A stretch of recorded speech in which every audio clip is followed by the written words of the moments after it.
Praise the Lord. Mark সত্য জীবন এই পেজে আপনাদের স্বাগত। আমরা অনেক সময় বলি যে আমরা কেন ঈশ্বর থেকে দূরে সরে গেছি, বা ঈশ্বর আমাদের কি তাকাচ্ছেন না, এত সমস্যা এত প্রবলেম, তাও ঈশ্বর কি আমাদের ভুলে গেছেন? আসলে ঈশ্বর আমাদের দিকে তাকান না, আমরা কথা মনে করি।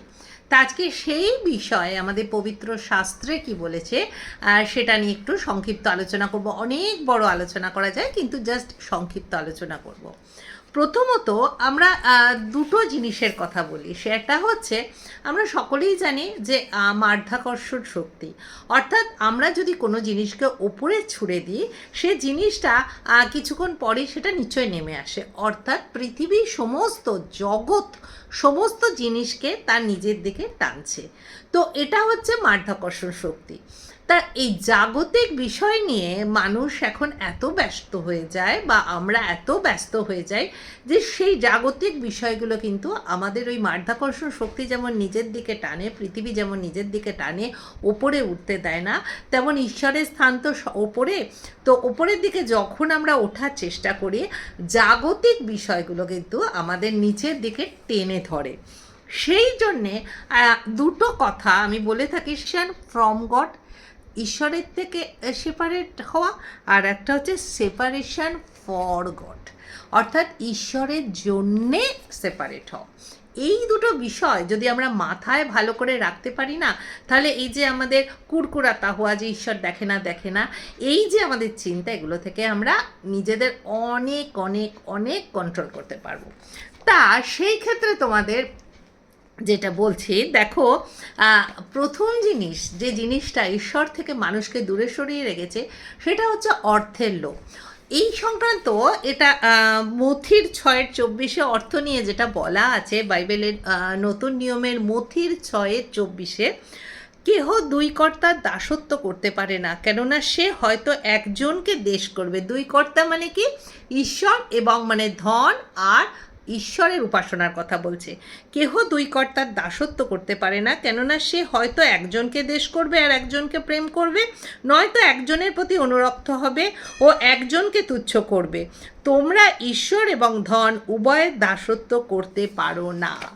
অর্থাৎ যখন আমরা ঐশ্বরিক চিন্তা ছেড়ে বেশি ধনের দিকে আমাদের যখন মন যায়, অর্থাৎ কি খাবো, কি পরবো, আমরা এখন আছি যেটা আছি তাতে স্যাটিসফাইড না হয়ে দিনের পর দিন আমাদের কাজের পরিমাণ আমরা যখন বাড়াতে থাকি, আমাদের স্যাটিসফ্যাকশান তো কোনো কিছুতে নয়, মনে হয় আরও দরকার আরও দরকার। কিন্তু এক্ষেত্রে একটা খুব ভালো উদাহরণ আমাদের ঈশ্বর দেখিয়েছেন, কিন্তু তবুও আমরা বুঝিনি। সেটা হচ্ছে, যখন করোনার সময় হয়েছিল, তখন কোটি কোটি টাকা যারা আছে সেই সব মানুষরাও কিন্তু অক্সিজেনের অভাবে মারা গেছিলো। টাকা দিয়ে কিন্তু কেউ নিজেকে সেভ করতে পারেনি, কিন্তু এটা ঈশ্বর দেখিয়েছিল বাস্তবতা। তখন আমরা বাস্তবটা বুঝতে পেরেছিলাম, কিন্তু আমরা সেটা থেকেও নিজেরা শিখিনি। তাই অর্থনৈতিক লোভ কিন্তু আমাদের প্রচুর, মানে অর্থকে কী করে বিভিন্ন প্রসেসে বাড়ানো যায়, আর্থিক চিন্তা করতে করতে, অর্থের চিন্তা করতে করতে আমরা এত ব্যস্ত হয়ে যাই যে সেই ক্ষেত্রে আমরা ঈশ্বরের থেকে দূরে সরে যাই। দেখবে আমরা যখন আমাদের বাইবেল যেটা শিখিয়েছে, কি শিখিয়েছে, যখন আমরা প্রার্থনা করি, হে স্বর্গস্থ পিতা বলে যখন প্রার্থনা করি, তখন কিন্তু একটা ওয়ার্ড আছে, আমাদের আজকের খাদ্য আজকে আমাদের জন্য দাও।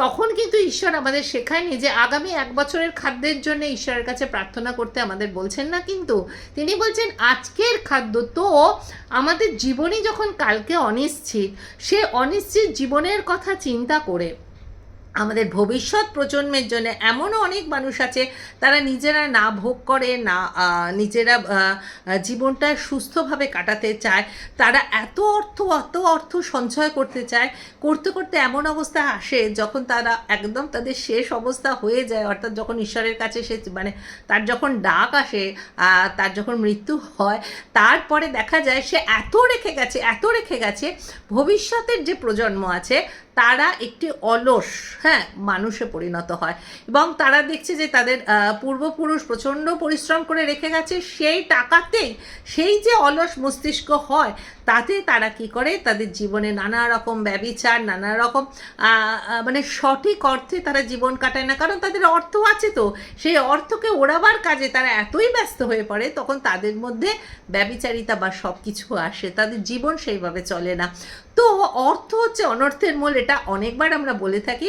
এই অর্থের চাহিদা, একটা সার্টেন অর্থের দরকার আমাদের জীবনে জীবন চলার জন্য অর্থের দরকার, রোগ অসুখ হলে অর্থের দরকার, খিদার জন্য অর্থের দরকার। কিন্তু একটা নির্দিষ্ট সময় পর গিয়ে যদি আমরা এনাফ যেটা পেয়েছি সেটা যদি বলতে না শিখি, তাহলে কিন্তু সেই চাহিদার পেছনে যদি ক্রমান্বয়ে ছুটতে থাকি, সেই যে একটা মানে ইয়ের মধ্যে মানে বুহর মধ্যে ঢুকে যাব, সেটা থেকে কিন্তু আমরা আর বেরোতে পারবো না। তো এইটা হচ্ছে এক নম্বর মেইন কারণ।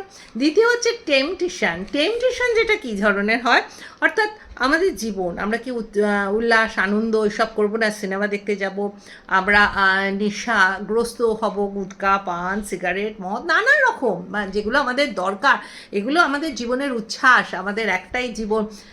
এই করতে করতে যখন আমরা ওগুলো খেতে শুরু করি, কিছুদিন পর দেখা যায় অ্যাডিকশান, যেটা আমরা বলি টেম্পটেশন থেকে অ্যাডিকশান আসে। কিছুদিন পর দেখা যায় আজকে আমরা ক্লান্তি দূর করতে বা আজকে আমাদের অবসাদ, মনের অবসাদ দূর করতে আমরা যেগুলো নেশা করছি, যেগুলো নিয়ে সাময়িক হয়তো সেটা আমাদের একটুখানি রিলিফ দিচ্ছে, কিছুদিন পর দেখা যায় সেই জিনিসগুলো মানুষ আর সেগুলো খাচ্ছে না, সেগুলো মানুষকে খেতে আরম্ভ করে। আস্তে আস্তে তার সংসারকে বিপর্যস্ত করে। যখন এগুলোর প্রতি মাদকাসক্ত ব্যক্তিদের সাংসারিক অবস্থা কী ধরনের হয়, যাদের বাড়িতে এরকম মানুষ আছে তারা তোমরা সবাই জানো।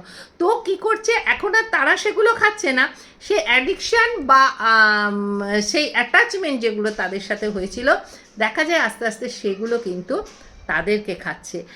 এইগুলো ঈশ্বরীয় রাজ্যের কিন্তু প্রচণ্ড ঘৃণ্য। ঈশ্বরের সাথে যদি তোমরা সহভাগিতা করতে চাও, তখন কিন্তু এগুলো পরিত্যাগ করা একান্ত প্রয়োজন। যত দিন এগুলোর প্রতি যত আসক্ত হবে, তত কিন্তু তাদের সংসারে সমস্যা আসবে, প্রবলেম আসবে, নানা রকম প্রবলেমে বিপর্যস্ত হবে। কিন্তু একজন মানুষ, যে মানুষ ঈশ্বরের সান্নিধ্যে থাকে, তারা যদি এই সব জায়গা থেকে নিজেদের বিরত রাখে, অনেকটা কিন্তু সংসারের শান্তি আসে। সুতরাং টেম্পটেশন থেকে অ্যাডিকশান এবং অ্যাডিকশান থেকে অ্যাটাচমেন্ট, এই অ্যাটাচমেন্টগুলো আমাদের কী করে, ডিস্টেন্স তৈরি করে ঈশ্বরের সাথে। নেক্সট হচ্ছে আমাদের ফুড স্টাইল। আমরা অনেক সময় কি করে থাকি, এত বেশি পরিমাণ যখন আমরা ধরো কোনো ঈশ্বরীয় বাক্য পড়ার জন্য বা ঈশ্বরের বচন শোনার জন্যে পেট ভর্তি করে খাওয়া দাওয়া সমস্ত করে যখন বসছি, সেটা পড়তে, বাইবেলই পড়তে বসছি, তখন চোখে ঘুমে ভর্তি হয়ে আসছে। কারণ আমরা এত বেশি আমাদের এখন যেটা চলছে, আমরা কি করছি, খাওয়ার জন্যে বেঁচে থাকছি, বাঁচার জন্যে কিন্তু যেইটুকুন দরকার খাওয়ার সেটা খাচ্ছি না।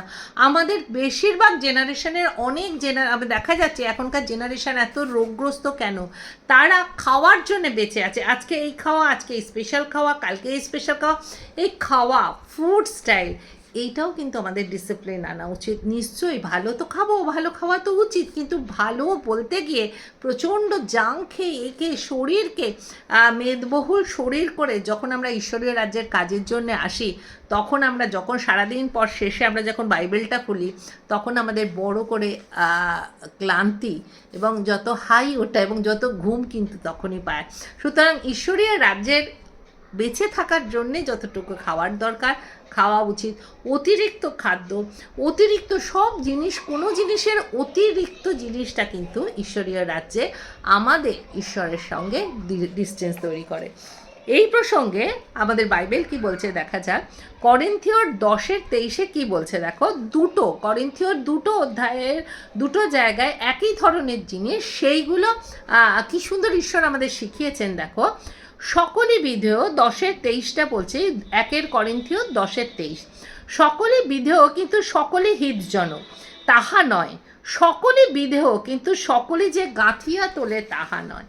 ধীরে ধীরে নিজেকে যদি বিল্ড আপ করতে হয়, সকলে বিধেয় দরকার আছে, ধরো খাদ্যের দরকার, বাসস্থানের দরকার, অর্থের দরকার, টুকটাক একটু ঘোরাঘুরি, সব কিছুরই দরকার বিধেয়, কিন্তু সবটা কিন্তু হিতজনক নয়। ঠিক সেই কথাটাই বলেছে 1 করিন্থীয় 6:12, সকলে আমার পক্ষে বিদেহ, কিন্তু সকলে যে হিতজনক তাহা নয়, সকলে আমার পক্ষে বিদেহ, কিন্তু আমি কিছুরই কর্তৃত্বাধীন নই।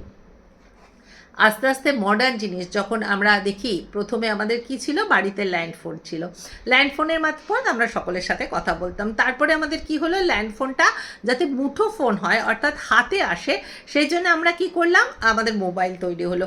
মোবাইলের খুব দরকার, আমরা যখন মোবিলিটি থাকে, যখন এদিক ওদিক যাতায়াত করি, মানুষের সাথে যোগাযোগ করি, তার জন্যে কিন্তু মোবাইল এসেছিল। কিন্তু এখনকার দিনে বলো তো, মোবাইল এখন কিসে পরিণত হয়েছে? মোবাইল এখন আমাদের অ্যাডিকশানে পরিণত হয়েছে। আমরা লক্ষ্য করে দেখো, কোনো পাবলিক প্লেসে যাও, তো কোনো জায়গায় ডাক্তারের কাছেই যাও না, গিয়ে দেখো সবাই অপেক্ষা করছে, সবাই কিন্তু আঙুল চালিয়ে যাচ্ছে, অর্থাৎ সার্চিং করে যাচ্ছে, সার্ফিং, কত যেন ব্যস্ততা। তো এখন দেখো ইন্টারনেট বা মোবাইল, যে ইন্টারনেট আগে 1 GB MB এগুলো KB এগুলো করে পেতাম, সেটা এখন আনলিমিটেড ইন্টারনেট, খুব দরকার, মনুষ্য জীবনের জন্য খুব দরকার। কিন্তু সেটা এখন কি করছে, এই যে এই কথাটা বলছে, সকলেই আমার পক্ষে বিধেয়, কিন্তু আমি কিছুর কর্তৃত্বাধীন নয়। মোবাইলকে এখন কিন্তু আমরা কর্তৃত্ব মোবাইলের উপর করি না, মোবাইল আমাদের উপর করে। এবং এই মোবাইল কেন্দ্রিক জীবন যাদের আছে, বাড়িতে মা সারাদিন ধরে মোবাইল ঘেটে যাচ্ছে, বাবা মোবাইল ঘেটে যাচ্ছে, বাচ্চাটা তো সেই মোবাইলের উপর অ্যাডিকশানই হবে, তাই না? তো আমরা যেরকম করব সেরকমই আমাদের বাচ্চাদের উপর পড়বে। তো এই অ্যাডিকশানগুলো যেগুলো, এই মোবাইল বলো, এই যে গুটকার কথা বললাম, এই সমস্ত এইগুলো কি হয়, যে কোনো নেশাগ্রস্ত জীবন, এইগুলো সব কিন্তু আমাদের কি করছে, ঈশ্বরের রাজ্যের থেকে আমাদের দূরে, ঈশ্বরীয় সহভাগিতার থেকে আমাদের দূরে সরিয়ে দিচ্ছে।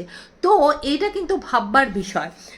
সেই জন্যে কলসীয় চ্যাপ্টার 3 1 আর 2 কি বলা হয়েছে দেখো, অতএব তোমরা যখন খ্রিস্টের সহিত উত্থাপিত হয়েছ, তখন সেই ঊর্ধ্বস্থানের বিষয়ে চেষ্টা করো। আমরা যারা প্রভু যিশুতে এসেছি, আমরা যারা প্রভু যিশুর সম্পর্কে ভাবি, তাদেরকে কি বলছে, তোমরা যখন খ্রিস্টের সঙ্গে উত্থাপিত হয়েছ, তখন সেই ঊর্ধ্বস্থানের বিষয়ে তোমরা চেষ্টা করো, যেখানে খ্রিস্ট আছেন, ঈশ্বরের দক্ষিণ দিকে বসে আছেন। ঊর্ধ্বস্থ বিষয় ভাবো, পৃথিবীস্থ বিষয় ভেবো না। এই যে আমি যেটা দিয়ে শুরু করেছিলাম, যে পৃথিবীস্থ বিষয় অর্থাৎ জাগতিক জিনিস, তোমরা নিজেরা দেখো তো লিখে, তোমাদের বাড়িতে তোমরা কতগুলো জাগতিক জিনিস নিয়ে তোমরা বাস করছো। আমরা যখন জগতে আছি, আমাদের দরকার TV, fridge, washing machine, geyser, যা যা যা যা যা দরকার আছে। তোমরা দেখবে এখনকার দিনে মানুষ এত কিছু, আমরা জাগতিক জিনিস নিয়ে ব্যস্ত হয়ে গেছি, অর্থাৎ আজ এটা খারাপ হচ্ছে, কাল এটা খারাপ হচ্ছে, পরশু এটা খারাপ হচ্ছে, মানে সব কিছুর দরকার, মানে যেটা প্রয়োজন নেই, একটা ছোট বাচ্চার হাতে প্রয়োজন নেই, তাকে মোবাইল দেয়, এমনভাবে পরিস্থিতির সৃষ্টি হয়েছে, তাকে আমরা মোবাইল দিচ্ছি। হ্যাঁ, তো সমস্ত জাগতিক বিষয়গুলো, এই সবগুলো কিন্তু আমাদের এত ব্যস্ত করে দিচ্ছে, যার জন্য আমরা ঈশ্বরের সাথে অ্যাটাচমেন্ট, মানে ঈশ্বরের সাথে অ্যাটাচমেন্ট না করে জাগতিক বিষয়ের সাথে এত বেশি অ্যাটাচড হয়ে যাচ্ছি, সেই জন্যে ঈশ্বরের সাথে আমাদের দূরত্ব তৈরি হচ্ছে।